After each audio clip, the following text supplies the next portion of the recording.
এটা দেখতে পাচ্ছ পেপলি শাক। তো আজকে রান্না হবে এই পেপলি শাক দিয়ে, কই মাছ দিয়ে। অনেক এলাকায় আছে এই পেপলি শাক খাওয়াও বোঝে না, চিনে না। বোন মনে করে, যেমন মনে করো আমার বোনের শ্বশুরবাড়ি হচ্ছে নড়াইল, তারা কিন্তু এই পেপলি শাক চেনেই না। এই পেপলি শাক বলে কি এই শাক কি খাওয়া যায়? কিন্তু এই পেপলি শাক খেতে যে কতটা সুস্বাদু আর কতটা মজা তা আমি জানি, যশোর খুলনার মানুষ ঠিকই জানে।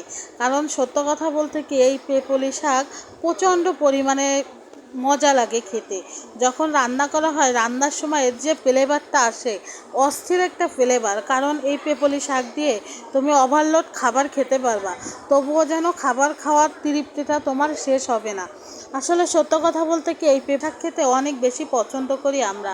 আর এই পেপলি শাক যেটা খুবই একটা সুস্বাদু খাবার, খেতেও অনেক ভালো লাগে। এটা কিন্তু একটু হালকা তিতে লাগে, তো তার জন্য এভাবেই রান্না করলাম। আর যেহেতু আমরা রান্না করে খাই, সেই ভিডিওটা তোমাদের মাঝে আনলাম।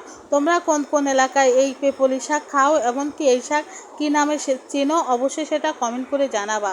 আজকে কিন্তু আমাদের শাকটা দেখতে যেমন লোভনীয়, খেতেও তেমন সুন্দর হয়েছে।